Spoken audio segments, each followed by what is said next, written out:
The air in the Manhattan penthouse hummed with a quiet, expensive energy. It was the kind of party where the champagne flowed like water and the conversations were a delicate dance of names and opinions. For the young woman from Poland, it felt like stepping into another world. She clutched her glass of sparkling water, the condensation cool against her palm, and tried to blend into the silk-draped wall. Her dress, a simple dark blue sheath bought on sale, felt plain and honest among the shimmering gowns and tailored suits. She was here on a scholarship, a guest of a guest, and the grandeur of it all was both thrilling and suffocating. Through the floor-to-ceiling windows, the city sprawled out below, a breathtaking carpet of scattered diamonds, but her eyes kept being drawn back to the room itself, to the silent, gleaming black grand piano that stood like a monument in the corner. It was a beautiful object, a work of art, but it was silent. In the center of the room, a man held court. He was older, perhaps in his late 50s, with a sharp, intelligent face and a mane of silver hair that he swept back from his forehead with an unconscious air of drama. He was dressed in a perfectly tailored suit, and he held his wineglass not as if it were a container, but as an extension of his own hand, a gavel for the judgments he was about to deliver. This was Alistair Finch, a music critic whose name was spoken in hushed, reverent, and sometimes fearful tones in the city's concert halls. His reviews were legendary, capable of launching a virtuoso's career into the stratosphere or dashing it against the rocks with a single, perfectly crafted sentence. A small orbit of admirers hung on his every word, their faces rapt with attention. He was naturally discussing the concert they had all just attended, a recital of Chopin's works by a promising young pianist. Technically, of course it was impeccable, Alistair began. His voice a smooth, cultivated baritone that cut cleanly through the ambient chatter. He took a slow sip of his wine, letting the pause hang in the air, a master of dramatic timing. The fingers were there, the precision was present. One cannot fault the young man's training. He hit all the right notes, which is, I suppose, the very least one can ask for. A few people in his circle chuckled, appreciating the backhanded compliment. He swirled the dark red liquid in his glass, his gaze distant, as if he were looking beyond the walls of the penthouse, into the very soul of music itself. But, he continued, and the single word landed with the weight of a gavel. One must ask the question, mustn't we? A question we are all too afraid to ask in our romanticized view of the 19th century. Is Chopin perhaps a bit overrated?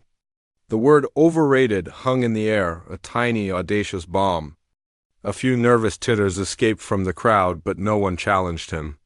He was Alistair Finch. He was paid to ask such questions. He leaned in slightly, his voice dropping to a more conspiratorial tone, drawing his listeners even closer. Think about it. We elevate him to this godlike status, the poet of the piano. But for all the technical wizardry, for all the delicate filigree and the sighing melodies, where is the substance? Where is the architectural genius of a Bach fugue? Where is the visceral, world-shaking power of a Wagner opera?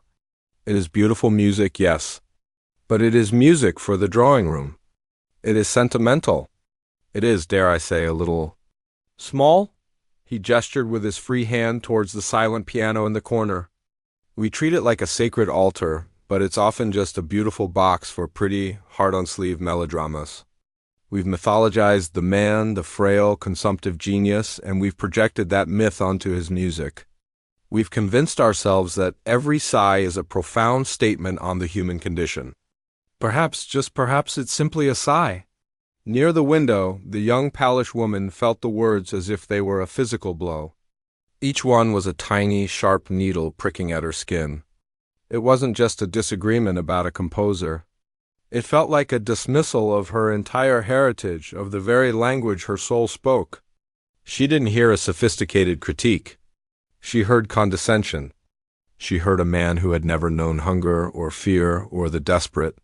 Clinging hope that music could offer a sliver of light in the darkness, her mind left the glittering penthouse and traveled back thousands of miles to a small, cramped apartment in Warsaw.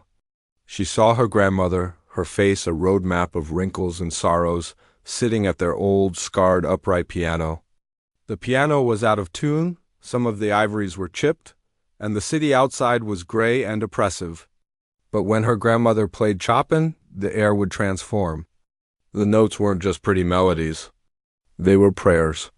They were stories of a nation that had been torn apart and stitched back together time and time again. The nocturnes were not sentimental sighs. They were coded messages of longing for a freedom that had been stolen. The polonaises were not just dance forms. They were defiant roars of national pride, played with a fierce, burning joy that defied the oppressors at the door. Her grandmother would whisper to her, "This music, Ania, this is our strength. When they take our homes, our language, our names, they cannot take this. This is the sound of our Polish heart." For her, Chopin was not a miniaturist or a sentimentalist. He was a chronicler of the soul's resilience, a composer who could capture the epic struggle of a nation within the span of a few minutes at the piano. His music was the sound of defiance whispered in the dark, the sound of tears that were also prayers, the sound of a spirit that would not be broken. A hot initial wave of anger surged through her. She wanted to march over there, to confront the man with his silver hair and his smug, superior smile. She wanted to tell him about her grandmother, about Warsaw, about the meaning woven into every note that he so casually dismissed. But she knew it would be useless. He was a man of words, a master of the verbal spar. Her passion would be seen as childish, her emotional connection as a naive lack of critical distance. He would dismantle her argument with a flick of his tongue and a turn of phrase, leaving her feeling even smaller and more foolish than she did now. So she stood there, silent and unseen, as the crowd around Alistair Finch murmured in agreement, their heads nodding like a field of reeds in the wind. She watched him take another triumphant sip of his wine, a man utterly confident in his own narrow, cynical world. The anger in her chest began to cool, hardening from a hot, messy flame into something cold, dense, and unbreakable. It was a single, sharp point of resolve. She realized then that you cannot argue with a man who has built a fortress around his heart. You cannot reason with someone who measures feeling with a ruler. He didn't need to be told he was wrong. He needed to be shown. Her eyes, which had been filled with a distant, pained memory, slowly refocused, landing once again on the silent, gleaming black piano in the corner of the room. And for the first time that evening, she didn't feel like an outsider. She felt like she was the only person in the room who truly belonged. The anger that had flared in her chest was a hot, bright thing, but it was quickly being smothered by the sheer weight of the room. The partygoers, a sea of unfamiliar faces and expensive clothes, had already moved on. The critics' words, which had felt like a seismic event to her, were for them just another passing ripple in the evening's entertainment. The hum of conversation rose again, a low, comfortable sound punctuated by the clinking of glasses and the occasional burst of laughter. She was alone with her fury, an island of outrage in an ocean of indifference. She took a sip of her water, the cold liquid doing little to cool the fire inside her. She felt a profound sense of dislocation. These people spoke of Chopin as if he were a museum piece, a collection of notes to be dissected and categorized. They didn't hear the blood in the music, the history, the struggle. They saw the polished surface but never felt the rough, raw grain underneath. And that man, Alistair, was their high priest. He had built a career on a foundation of elegant detachment, on the ability to remain unmoved. He saw emotion as a weakness, a flaw in the architectural design of a composition. He didn't understand that for her, emotion was the architecture got her mind drifted back again to that small apartment in Warsaw. It wasn't a memory she summoned. It was a place she lived in, a place she could return to in an instant. She could smell the old wood polish and the faint scent of mothballs from the heavy curtains. She could see the dust motes dancing in the single beam of afternoon light that cut through the gloom, illuminating the chipped ivory keys of the old upright piano. Her grandmother's hands, gnarled with arthritis but impossibly graceful on the keyboard, would move across the notes. She wasn't just playing, she was conjuring. She was calling forth ghosts of a past that was still alive, still breathing. Ania remembered asking her once, "Grandma, why do his sad songs make me feel so strong?" Her grandmother had stopped playing, her hands resting on the keys, and looked at her with eyes that had seen too much. "Because, little one," she had said, her voice soft but firm, "he is not just crying for himself. He is crying for all of us. He is taking all the pain, all the fear, all the longing that we cannot speak, and he is putting it into the music. When you play it, when you hear it, you are not alone. You are part of a great big heart that has beaten for 100 years. That is not sadness. That is strength." That was the truth Alistair Finch would never understand. He listened with his head, with his intellect, ticking off boxes of technical merit and historical context. But you couldn't hear the soul of Chopin that way. You had to listen with your own soul, with the broken, resilient, hopeful parts of yourself. You had to know what it was like to long for something you could never name, to find beauty in sorrow, to hold on to a flicker of hope in the face of overwhelming darkness. A crazy, reckless idea began to form in the back of her mind, a spark in the darkness of her thoughts. What if I play? The thought was so audacious, so terrifying, that she almost physically recoiled from it. No, absolutely not. The internal protest was immediate and fierce. What would I even play?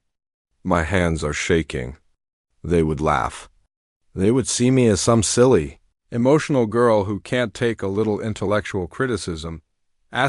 She pictured herself walking across that room, every eye on her. She imagined the whispers, the condescending smiles. She imagined Alistair Finch's face, a mask of polite pity as the poor little polished student made a fool of herself. The fear was a cold, tight knot in her stomach. She was a guest, an outsider. To cause a scene, to challenge the king in his own castle, was social suicide. It was arrogant. It was foolish, but the thought wouldn't go away. It clung to her, insistent and persistent. What if they don't laugh? What if they listen? The idea was a seed, and in the fertile ground of her anger and her grandmother's memory, it began to sprout. She looked over at the critic again. He was holding court, a self-satisfied smile on his face as he regaled his followers with another witty, cynical observation. He looked so sure of himself, so safe in his fortress of irony. He had never had to risk anything. He had never sat in a cold room and poured his heart into a piece of music because it was the only way to stay warm.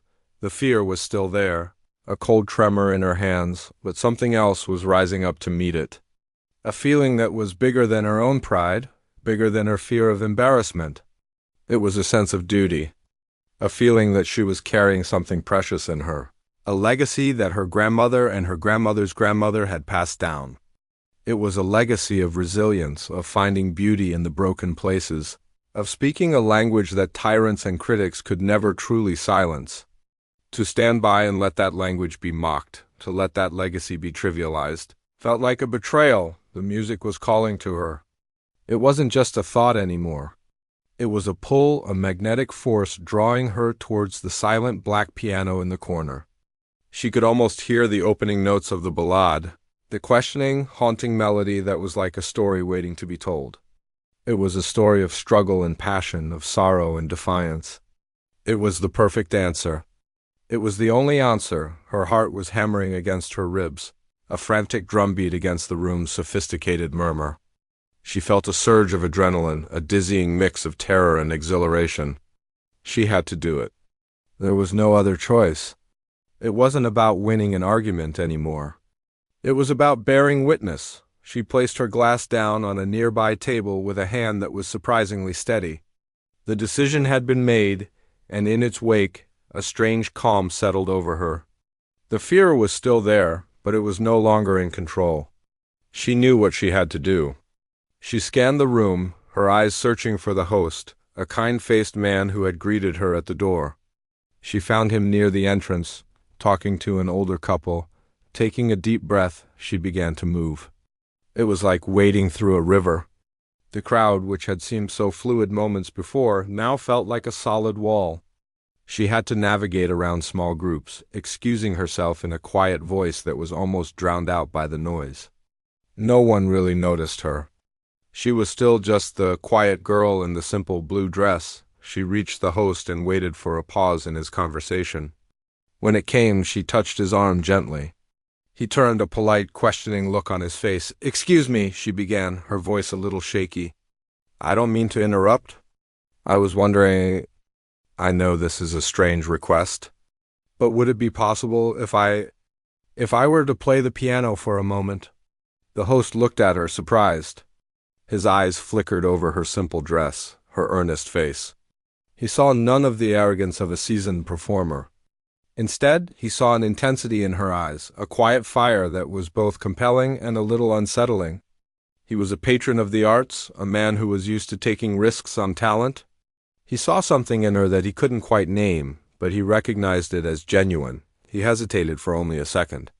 A slow smile spread across his face. "Of course," he said, his voice warm. "Be my guest." She gave him a small, grateful nod, a silent promise passing between them. As she turned and began to walk towards the piano, she felt the atmosphere in the room begin to shift. It was a subtle change at first, like a drop in barometric pressure. A few people noticed her movement, her deliberate path towards the silent instrument. Their conversations trailed off. Curiosity is a powerful force, and it began to ripple through the crowd. One by one, heads began to turn. The murmur of the crowd softened, then died down completely, replaced by a wave of anticipatory silence. By the time she was halfway to the piano, the entire room was watching her. She could feel their eyes on her, 100 different questions hanging in the air. She didn't look at any of them. Her focus was narrow, a tunnel vision that ended at the polished black bench. Out of the corner of her eye, she saw Alistair Finch. He had turned to see what the commotion was about. He watched her approach, a look of mild amusement on his face. He saw a young, unknown woman making a bold, and probably foolish, move. He leaned against a pillar, arms crossed, ready to be entertained by what he was sure would be a mediocre, well-intentioned disaster. She reached the piano and stood before it for a moment, the sheer, silent presence of it filling her senses. It was a magnificent instrument, a world away from her grandmother's scarred upright. The wood was polished to a mirror shine, reflecting the city lights from the window and the curious faces of the crowd. She could smell the faint, clean scent of lemon oil and wood. This was it. There was no turning back. She stood before the piano, the polished black wood a dark mirror reflecting the dozens of curious faces turned towards her. The silence in the room was no longer just quiet. It was heavy, thick with expectation. It was a different kind of silence from the one that had followed the critic's words. That silence had been a space for agreement, a comfortable vacuum. This was a silence of anticipation, a held breath. She could feel the weight of it on her shoulders. She sat down on the bench. The smooth, cool leather a small, solid reality in a world that felt suddenly unreal. She adjusted the stool with a practiced, almost unconscious motion, her body remembering what her mind was desperately trying to focus on. She didn't look out at the audience. She didn't seek a friendly face or try to gauge the mood. To do so would be to admit she was performing for them, and this was not a performance. It was a statement. It was a conversation. She gently lifted the fallboard, revealing the black and white keys, a landscape of infinite possibility. For a moment she just rested her fingers on them, feeling the cool, smooth ivory under her fingertips. It was a familiar feeling, a grounding force. This was her language. This was her home. Out of the corner of her eye, she could see the critic, Alistair. He was leaning against a pillar, his arms still crossed, a look of detached amusement on his face. He was waiting for the train wreck. He was expecting a clumsy, passionate, but ultimately amateurish display. He was ready to be unimpressed. She didn't let her gaze linger on him. He was not her audience. Her audience was the memory of her grandmother, the ghost of Warsaw, the soul of the music itself. She closed her eyes. The penthouse, the city lights, the faces in the crowd, it all faded away. She was no longer in a room full of strangers. She was back in that small apartment, the smell of old wood and dust in the air. She could feel her grandmother's hand on her shoulder, a gentle, reassuring weight. Remember, her grandmother seemed to whisper, *, this is not about showing them what you can do. It is about telling them who we are, *. She took a deep, slow breath, and when she opened her eyes, they were clear. Her fingers, which had been trembling with a mixture of fear and adrenaline just moments before, were now perfectly still. She began to play. The first notes were not a melody, but a question. A single haunting voice in the darkness, a call from a distant place. It was the famous introduction of the ballade, a series of chords that hang in the air like unresolved thoughts.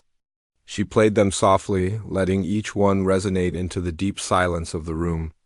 The sound was not just a note, it was a story beginning.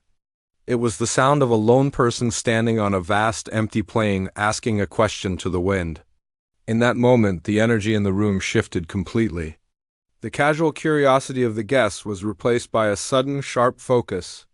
They leaned in, as if trying to catch a secret whispered from a great distance. The critic's smirk faltered for a fraction of a second, replaced by a flicker of confusion. This was not what he had expected. Then the narrative began. The main theme entered, a melancholic, wandering melody that speaks of longing and a story yet to be told. Her fingers moved across the keys with a fluid grace, but it wasn't just about technical skill. It was about phrasing. She shaped each line of the music with the care of a storyteller, making the piano sing, not just sound. It was a voice filled with a deep, quiet sadness, but it was not the weakness of sentimentality the critic had described. It was the profound sadness of history, the sorrow of a people who had known loss. Her touch was both firm and gentle, a paradox that held the room captive. A few people in the front row exchanged glances, their expressions no longer merely curious but genuinely moved. The music then shifted, moving into a brighter, more lyrical section. It was like a sunbeam breaking through the clouds. The melody became more hopeful, more dance-like. It was a memory of a time before the sorrow, a moment of simple, unburdened joy.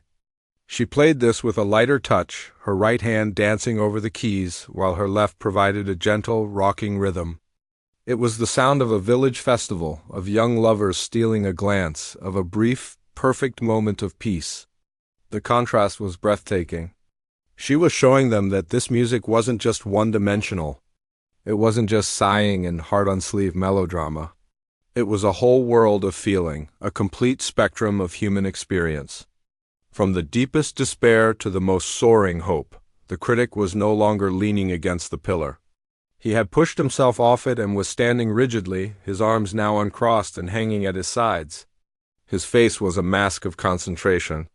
He was trying to analyze it, to break it down, to find the technical flaw, the sentimental excess he could criticize. But he couldn't. The music was too coherent, too powerful. It was a seamless, living thing, and he was caught in its current. Then the storm began to gather. The peaceful, lyrical theme was interrupted by rumbling, agitated passages in the bass. The music became more complex, more dramatic. The two themes, the sad and the hopeful, began to clash and intertwine like two people arguing. The tempo quickened, the volume grew. Her whole body was now involved in the performance. She swayed slightly with the rhythm, her shoulders tense with the effort, her face a portrait of fierce concentration. It was no longer a gentle story. It was a battle. This was the struggle her grandmother had spoken of. It was the sound of a nation fighting for its soul, of a spirit refusing to be crushed. The notes came faster, a torrent of sound that was both terrifying and beautiful. The guests were utterly mesmerized. A woman in the back brought a handkerchief to her eyes, dabbing at a tear she hadn't realized was falling. The host stood with his mouth slightly agape, his glass of wine forgotten in his hand, and then it happened. The music exploded. The coda of the ballade is one of the most ferocious and demanding passages in all of piano literature. It is a whirlwind of sound, a storm of thundering octaves and crashing chords. It is the musical equivalent of a lightning storm, a final, desperate and triumphant roar. And she unleashed it with a force that seemed to come from somewhere deep inside her, from a place she hadn't known existed. Her hands flew across the keyboard, a blur of motion, striking the keys with a power that seemed to shake the very foundations of the building. The sound was immense, overwhelming. It was not noise. It was pure, raw emotion given voice. It was the sound of defiance, of rage, of a spirit that had been pushed to the brink and had roared back. It was the answer to the critic's quiet, cynical dismissal. It was a scream of nitrogen monoxide. That was more powerful than any words could ever be. The critic stood frozen, his face pale. He looked like a man who had just witnessed a force of nature he had no name for. All his clever words, all his cynical analyses had been swept away by this tidal wave of sound. He was no longer a critic. He was just a man, listening, and then, as suddenly as it had begun, it was over. She played the final, triumphant chords, two massive, ringing statements that cut through the air like a declaration. And then silence. She didn't move. Her hands remained on the keys, her head bowed. The only sound in the room was the ringing echo of the final chords, slowly fading into the air, leaving a void that felt more profound than any sound. No one spoke. No one moved. It was a sacred, holy silence. The entire room was holding its breath, collectively processing what they had just experienced. It wasn't just a piece of music they had heard. It was a truth they had been forced to confront. In that silence, the critic's words from earlier, "Chopin is overrated," seemed not just wrong, but laughably, absurdly small. The final chord of the ballade did not just end. It was swallowed by the silence it created. It hung in the air of the penthouse, a massive, vibrating presence that seemed to push against the walls and the ceiling. For a full 10 seconds, no one moved. No one breathed. It was a silence so complete it was louder than the music that had preceded it. The city outside, the hum of the air conditioning, the faint clink of ice in a distant glass Olivet had vanished. There was only the ringing echo of truth in the ears of every person present. The young woman remained at the piano, her hands still resting on the keys as if they were the only thing anchoring her to the earth. Her head was bowed, her chest rising and falling with deep, ragged breaths. She was not posing. She was spent. The music had poured out of her, taking with it every ounce of her energy, every fragment of her memory, every ounce of her defiant spirit. She felt hollowed out, empty, and strangely calm. Across the room, the critic stood as if turned to stone. The glass of wine he had been holding was now forgotten, his fingers lax. The smirk, the armor of condescension he had worn all evening, was gone, shattered into a million pieces. In its place was a look of raw, unshielded shock. His face, usually a mask of controlled intellect, was now an open book of confusion and awe. He was a man who had built his entire life on the power of words, on the belief that everything could be analyzed, categorized, and dismissed with a clever turn of phrase. But he had no words for this. He had no category for the force that had just swept through the room. He looked like a cartographer who had just discovered that the world was not flat, but a vast, terrifying, and beautiful sphere he could never hope to map. The silence was finally broken by a sound that was not a clap, but a sob. It came from an elderly woman near the front, a woman with pearls around her neck and her silver hair piled in an elegant coiffure. She brought a lace handkerchief to her eyes, her shoulders shaking with a quiet, uncontrollable emotion. That single, vulnerable sound was the key that unlocked the dam, a wave of sound, starting from a few people and then swelling rapidly, crashed through the room. It wasn't the polite, measured applause one hears at a stuffy concert. It was a roar. It was a physical, visceral eruption of emotion. People were on their feet, their faces flushed, their eyes shining. They were not just applauding a performance.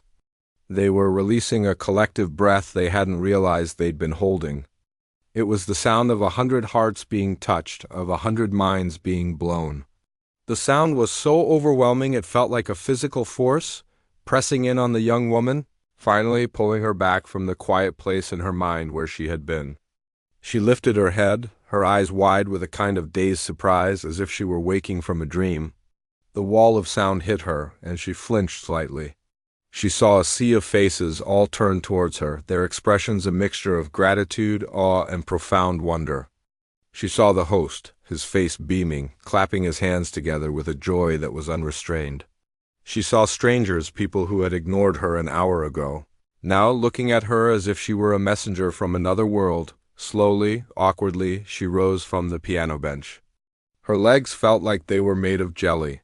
She gave a small, hesitant nod to the room, a gesture of acknowledgement that felt completely inadequate. She didn't know what to do. She hadn't thought past the final note. She had not planned for this. She began to walk away from the piano, back towards the relative safety of the wall. The path she had taken earlier, a simple walk through a crowd, was now a gauntlet of emotion. As she moved, people reached out to her. A man in a tuxedo simply put a hand on her shoulder and said, "Thank you." A young woman grabbed her hand and squeezed it, her eyes filled with tears. That was everything," she whispered. The young woman felt a wave of heat wash over her face. She was not used to this kind of intense, personal attention. She felt exposed, vulnerable. She just wanted to find a quiet corner and disappear, and then her path had to cross his dot. The critic was still standing by the pillar, but he was no longer leaning against it. He was standing stiffly, as if at attention. His face was pale, his eyes fixed on her. As she approached, he seemed to gather himself, the old habits of a lifetime reasserting themselves. He opened his mouth, perhaps to offer a compliment, perhaps to say something, anything to regain a semblance of control over the situation. But no words came out. He looked at her and she looked back at him. In her gaze, there was no triumph. No anger, no smug satisfaction. There was only a quiet, steady clarity. It was the look of someone who has spoken their truth and has nothing left to prove. Her silence was more powerful than any argument she could have made. It was a final, unassailable statement. He closed his mouth. His eyes, which had held so much cynical confidence just an hour before, now held a flicker of something else. Shame, humility. He lowered his gaze, unable to meet hers, and looked down at the floor. It was a complete and utter surrender. She didn't need to say a word. She simply walked past him, leaving him standing there in the ruins of his own intellectual pride. As she moved away, she could feel his eyes on her back, but she didn't turn around. She found a small, empty space near a large potted fern and leaned against the wall, closing her eyes for a moment. The adrenaline was beginning to fade, leaving behind a profound exhaustion. The roar of the crowd continued, but it felt distant, as if she were hearing it from underwater. She had done it. She had answered the question. She had defended the legacy. But in that moment, all she felt was the overwhelming quiet inside her own heart. The party slowly began to reform around the new gravitational center of the room, the empty piano bench. The conversations were no longer about art markets or stock options. They were about the music, about the story they had just heard, about the quiet young woman in the simple blue dress who had spoken a language more powerful than words. And in the back of the room, the critic stood alone, a man who had spent his life listening, but who had, for the very first time, truly heard. The roar of the applause eventually subsided, but the energy it had unleashed continued to crackle in the air of the penthouse. The party had been irrevocably changed. It was no longer a gathering of wealthy patrons exchanging polite pleasantries. It was a congregation of the newly converted. The young woman found herself at the center of a soft, persistent storm of well-wishers. They didn't just offer congratulations. They offered stories. An elderly man with a kind face told her that her playing reminded him of his mother, who used to play Chopin on their farm in rural Ireland. A younger woman, a designer, confessed that the music had made her call her father, with whom she hadn't spoken in years. They weren't just applauding her technique. They were thanking her for making them feel something deep and long forgotten. She felt a strange mix of overwhelming shyness and a profound sense of connection. These were the people from the other world, the world of champagne and silk, but in their eyes, she saw no condescension, only a shared, vulnerable humanity. She answered their questions quietly, her voice still a little shaky, but her gaze was clear. She wasn't a virtuoso holding court. She was just a young woman who had shared a piece of her soul, and was humbled by the echoes it had created in theirs. Across the room, the critic Alistair stood alone. The orbit of admirers that had surrounded him earlier had dissolved, their gravitational pull now directed towards the piano. He was a planet stripped of its moons. He watched as the host, a man of genuine warmth and perception, gently guided the young woman away from the crowd. offering her a glass of water and speaking to her in a low, protective voice. Alistair saw the way she looked at the host, not with the awe of a fan meeting a celebrity, but with the simple gratitude of one person being kind to another. He felt a pang of something sharp and unfamiliar. It wasn't jealousy. It was a deep, aching loneliness. He had spent his life cultivating detachment, and now, in the face of such raw, authentic connection, he found himself utterly isolated. As the party began to wind down, people started to leave, but not before stopping by to thank the young woman one last time. A man in his 20s who had been standing near the back approached her shyly. I recorded it," he said, holding up his phone. "I hope you don't mind. It was just, I had to." She looked at the small screen, saw the frozen image of herself at the piano, her head bowed. She simply nodded, not quite understanding the significance of his actions. He promised to send her the link. The host, seeing her exhaustion, arranged a car to take her back to her small dormitory room. As she left the penthouse, the city lights blurred through the window of the town car, a beautiful, distant dream. She fell into a deep, dreamless sleep. The echoes of the ballade finally quiet in her mind. The next morning, she woke up thinking it had all been a dream. The silence of her small, simple room was a stark contrast to the opulence of the previous night. But then she saw her phone. It was buzzing insistently, a constant, frantic vibration on her nightstand. The screen was a cascade of notifications. Dozens of missed calls, hundreds of messages, and thousands of emails. Confused, she opened the first message, a link from the young man at the party. She clicked on it and a video began to play. The quality was shaky. The sound a little distorted by the phone's small microphone, but it was undeniable. It was her. It was the ballade. The title of the video, posted on a popular video sharing site, was simple and direct. Girl silently answers critic's question with Chopin. She watched, mesmerized, as the story unfolded again. She saw the initial silence of the room, the way her fingers had found the keys, the gradual shift in the atmosphere. She saw the raw power of the coda, the final, ringing chords, and the profound silence that followed. And then she read the comments. They weren't just from music lovers. They were from people all over the world. "I don't even like classical music, but this made me cry," wrote one person. "This is the sound of my grandmother's homeland," said another. "She's not just playing notes. She's telling the story of anyone who has ever felt hopeless and found the strength to fight back."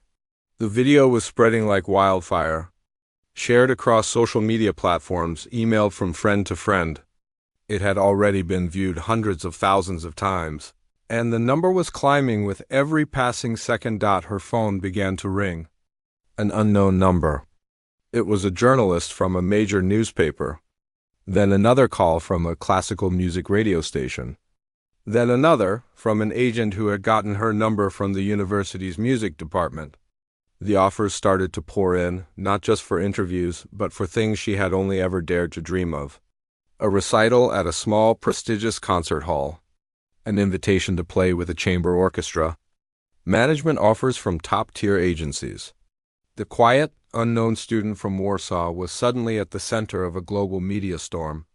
All because of a 3-minute video recorded on a stranger's phone. Meanwhile, across the city, Alistair Finch woke up with a headache and a profound sense of unease.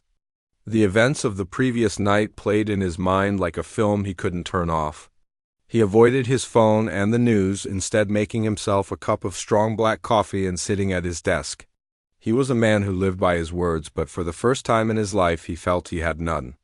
He found the video online and watched it, not once but a dozen times. He saw his own smug, arrogant face at the beginning, and he felt a flush of shame. He saw the music pour out of the young woman, and he felt a sense of wonder that was terrifying and exhilarating. He realized he had been listening to music his entire life, but he had never truly heard it until last night. He opened his laptop and began to write. It wasn't a review. It wasn't a critique. It was a personal essay, a confession. He wrote about his own cynicism, about the armor of intellectualism he had built around his heart. He wrote of the moment that armor was shattered by a force he couldn't name or analyze. He wrote of the humbling experience of being profoundly and unforgettably corrected, not by an argument, but by a truth. He didn't name her, but he described the performance in detail, not with technical jargon, but with the language of emotion. He admitted that his view of Chopin, and perhaps of music itself, had been small and shallow. The column was a stunning act of public self-reckoning. It was met with surprise, but also with a wave of respect for its honesty. It seemed that the critic's newfound vulnerability was as compelling as the young woman's strength. Months passed. The viral video became a launching pad, not a destination. The young woman, guided by a new team and her own unwavering focus, worked harder than ever before. She practiced, she studied, and she began to build a career on the solid foundation of her own unique voice. The hype died down, replaced by a genuine and growing respect for her artistry. The night of her sold-out debut solo recital at Carnegie Hall arrived. Backstage, the air was thick with the familiar mix of terror and excitement. She thought of her grandmother, of the small apartment in Warsaw, and of the critic whose words had set her on this unexpected path. She walked out onto the stage, the warm glow of the lights a welcoming embrace. The hall was packed, the audience a sea of expectant faces. She sat at the piano, and for a moment she let the silence wash over her. Then she began to play. Tucked away in a back row, almost lost in the shadows, was a single, unassuming figure. Alistair Finch had bought the ticket himself, using a different name, just another face in the crowd. He wasn't there to review. He wasn't there to be seen. He was there to listen. As the first notes filled the legendary hall, he closed his eyes. He was no longer a critic searching for flaws. He was simply a man allowing the music to wash over him, to tell him a story, to remind him of the vast, beautiful, and terrifying landscape of the human heart. And in the darkness, a single tear traced a path down his cheek, a quiet testament to the night a young woman at a party had taught him how to hear again.